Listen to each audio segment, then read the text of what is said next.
სოფელი წერაქვი მარნეულის რაიონში ლოქის ქედის ჩრდილოეთ კალთაზე მდებარეობს. 2002 წლის მონაცემებით სოფელში 248 მოსახლე ცხოვრობდა, თუმცა დღეს სოფელში მხოლოდ 190 ადამიანი დარჩა. მოსახლეობა ამას ახალგაზრდების დაუსაქმებლობით ხსნის. ამბობენ, რომ აქაურობას ოჯახები ყოველდღიურად ტოვებენ და მალე სოფელი ნასოფლარად იქცევა. სოფელი იცლება შვილო, არცაც სოფელში ხალხი აღარ არის. ერთი გაიხედავ თითო ოჯახში თითო მოხუცი ცხოვრობს.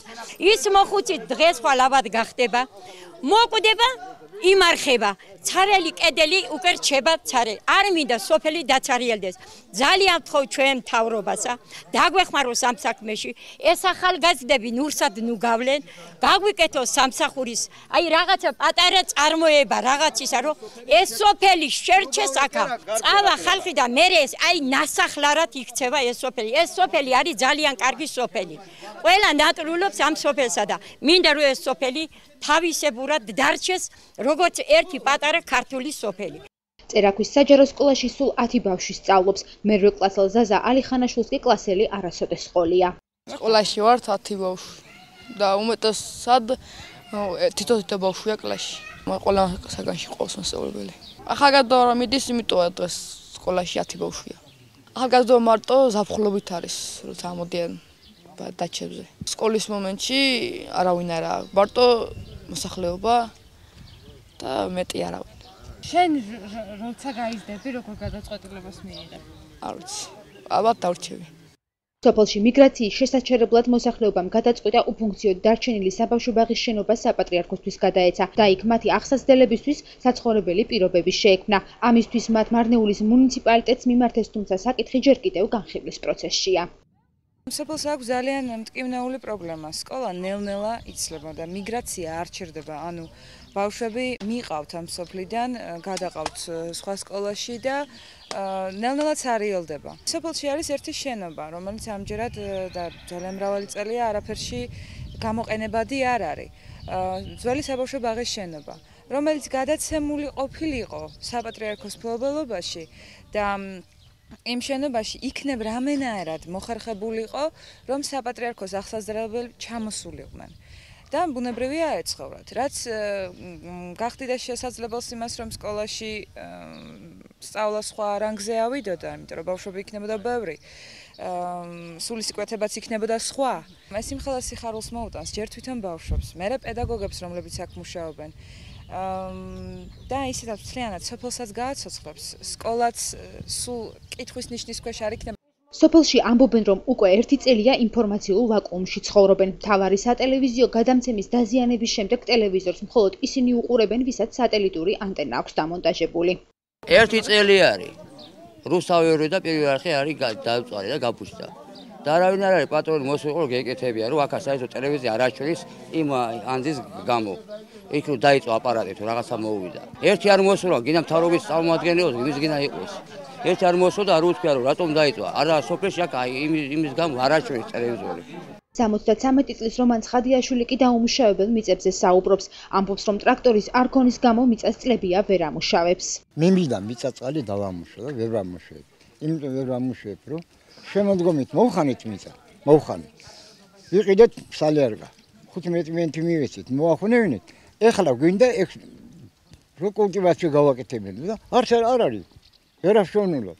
3 წლის წინ შექმნილ ტრაქტორი, 3 წლის წინ, მაგრამ დღესაც არ არის. სოფლის პროექტის ფარგლებში შარშან გამოყოფილი 6700 ლარით წერაქველების გადაწყვეტილებით ცენტრალური გზის სარეაბილიტაციო სამუშაოები ჩატარდა. წელს კი იგივე თანხით სასაფლაოს შემოღობვას გეგმავენ. მოსახლეობას კი რწმუნებული ყველა პრობლემის მოგვარებაში დახმარებას პირდება. ინდივიდუალური ტრაქტორი, რომელიც სოფლის წინ იყიდა გამგეობა, ჯერჯერობით არც ერთ სოფლის არ აქვს. არის კერძო ტრაქტორები, ამიგეთ. ახლა იცი როგორ კერძოა, უნდა იმუშავებს, უნდა არ იმუშავებს. თან წელს ისეთი ამინდები წავიდა ტრაქტორი კი არა, ბარითაც ვერ ამბარა. სატელევიზიო ანძა ხშირად ზიანდება. და აღდგენასაც ვაკეთებ სხვათა შორის. აი ამ ბოლო დროს საერთოდ არც შემატყობინებს, იმიტომ ყველას ინდივიდუალური ანტენები აქვს. თითქმის არც საჭიროა, მაგრამ პირველი არხი ყოველთვის არის და არის, უნდა იყოს პირველი არხი. ახლა რუსთავი 2 წელი აქვს, მაგრამ ეს კერძო არხია. ეს ჩვენ დავამონტაჟეთ, თხოვნით დაგვიმონტაჟეს ეს არხი, მაგრამ ხო პრინციპში არაფერი უთქვა ჩემთვის, რომ ანძა დაზიანებულია, თორე ნებისმიერ დროს ჩვენ მაგაზანს ვაღდგეთ. ახლა დღესვე დავუკავშირდებენ მაგას. და ამოვლიდო და ამონტაჟებენ, კი. აუცილებლად. წერაქველებისთვის ყველაზე საამაყო მათ სოფელში არსებული მე-12 საუკუნის ღვთისმშობლის სახელობის სამონასტრო კომპლექსია. ტაძარი უნიკალური არქიტექტურული ნაგებობით გამოირჩევა. სამნავიანი დარბაზული ტაძარი წმინდა გიორგის სახელობის ეკლესიას სამრეკლო და უძველესი მარანი. სამონასტრო კომპლექსში ამჟამად სარესტავრაციო სამუშაოები მიმდინარეობს. სამუშაოების დასრულების შემდეგ კი აქ ისევ სამონასტრო ცხოვრება გაგრძელდება. სამუშაოები დაიწყო საერთოდ 30 წლის წინ დაახლოებით 79 წლიდან მუშაობ 77-დან. აი გაწმენდითი სამუშაოები მიმდინარეობდა. მერე სარესტავრაციო სამუშაოები დაიწყო, გარკვეული პერიოდი შეფერხება იყო ეს ეკონომიური მდგომარეობის გამო. ამჟამად წინასწრეს თუ გაკეთა დანარჩენი ნაგებობა სალოცავები, კარიბჭე, ახლა ვაკეთებ საცხოვრებელ კელიებს. ნაწილობრივ გაკეთდა ეს რაღაც ძალიან მცირე ნაწილი და დანარჩენი უკვე მიმდინარეობს იქ ბევრი სამუშაოა, ისე რომ ალბათ უნდა წელს დავასრულო. აღმოჩენილია ბრინჯაოს ძალიან ბევრი ნივთები, ისე რომ ზედაპირულად სოფელში გათხრები მიმდინარეობდა 86 წელში კიღურაზე იყო თვერაცდები თამაზი არქეოლოგი და საკმაოდ ისეთი მრავალ მხრივ განვითარებული. მიხეილ ჯავახიშვილის სახელობის მუზეუმი წერაქვისთვის სავიზიტო ბარათად 1970 წლიდან იქცა. მუზეუმს წლების მანძილზე არაერთი ცნობილი სტუმარი ახსოვს. მათ შორის საქართველოს ყოფილი პრეზიდენტი ედუარდ შევარდნაძემ მეუღლით ურთ, ფიგარო ჟურნალისტების საფრანგეთიდან და საქართველოს კათოლიკოს პატრიარქი ილია მეორე.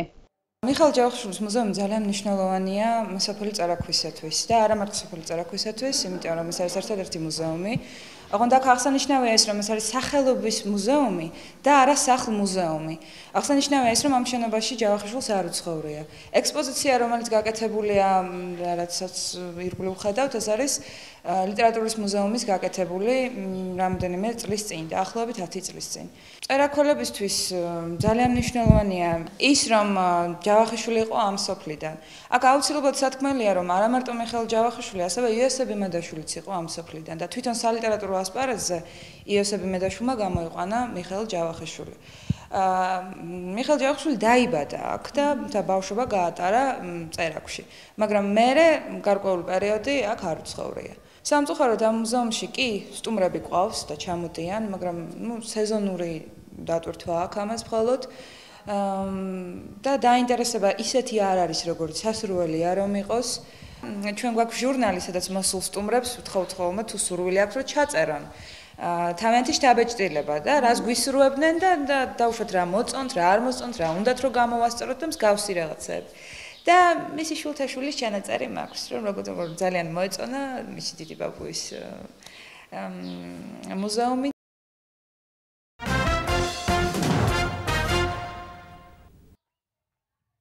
Terakvikende Marneuli rayonunda Loki keçidinin qərb hissəsində yerləşir. 2000-ci ilin göstəricilərinə görə kənddə 248 nəfər yaşayırdı ki, hazırda 190 nəfər qalıb. Əhali bunun səbəbini gənclərin işsizliyində görür. Onlar deyirlər ki, buranı ailələr hər gün tərk edirlər.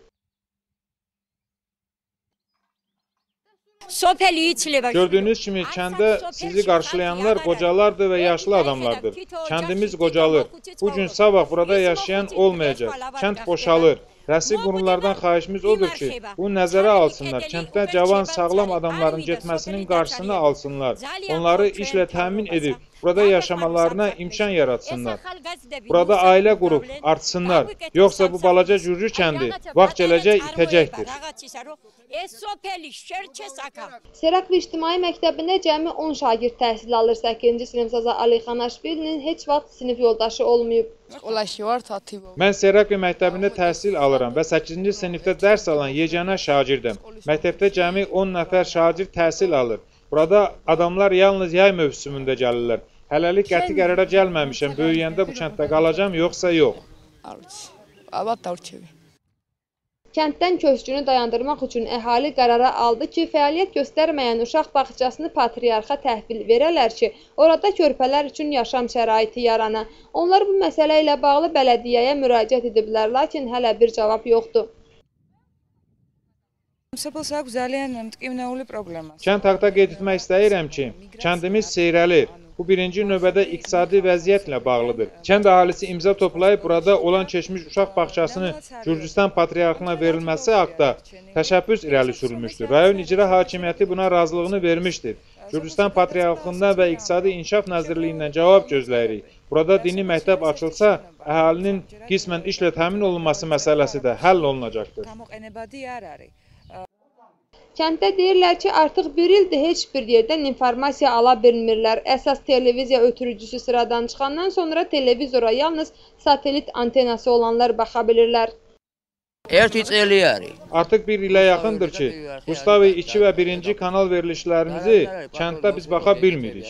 Kənddə quraşdırılan ötürücü antena sıradan çıxıbdır və bu heç kimi maraqlandırmır. Nə rəsmi qurumlar, nə televiziya əməkdaşları heç olmasa gəlib bu antenanın iş rejimini yoxlasalar, yaxşı olar. 73 yaşlı Roman Sxadyaşvili isə əkilməyən torpaqlardan danışır. Deyir ki, traktor yoxdur deyə torpaq becərə bilmirlər. Mən bu kənddə doğulub boya başa çatmışam. Əkin sahəm var. Amma onu əkib becərmək bizim üçün bir problemdir. Payız vaxtı 15 lar yanacağa verib yeri şumlatdırdıq. İndi isə kultivasiya vaxtıdır. Ancaq texnikamız traktor yoxdur. Bu haqda rayon rəhbərliyinə dəfələrlə bildirmişik. Amma cavab yoxdur. Hələ 3 il bundan əvvəl bizi əmin etdilər ki, kəndə traktor veriləcək. Bu günə kimi traktorun yolunu gözləyirik. Kənd layihəsi nəzdində ötən il kəndə ayrılan 6700 lari Serakvililərin qərarı ilə mərkəzi yolların reabilitasiyasına xərcləndi. Eyni məbləğlə bu il qəbristanlığa çəpər çəkməyi planlaşdırırlar. Müvəkkil əhaliyə söz verir ki, hər bir problemin həllində onlara yardımcı olacaq. Burada traktor məsələsinə toxunulmuşdur. Məlumdur ki, icra hakimiyyəti hələlik heç bir kəndə traktor verməmişdir. Şəxsi mülkiyyətində olan traktor sahibləri ilə kənd əhalisi danışıb, qiymətlə razılaşaraq əkin işlərini görürlər. Televiziya ötürücü antenaya gəldikdə isə bu haqda müvafiq televiziya şirkətləri nəzərinə çatdırılacaq və kənd əhalisinin televiziya verilişlərinə baxmaq imkanı tezliklə yaradılacaqdır. Serakvililərin fəxri isə kəndlərində yerləşən 12-ci əsrə təsadüf edən Məryəm Ana adına olan monastır kompleksidir. Qala unikal tikinti forması ilə seçilir. Monastır kompleksində hazırda restavrasiya işləri gedir. Bu işlər bitəndən sonra burada monastır həyatı davam edəcək.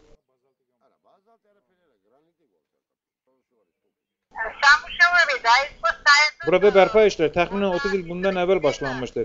Mən bu məbədin layihə bərpası üzərində 1977-ci ildən işləyirəm. Əvvəlcə ərazinin təmizlik işləri görülmüşdür.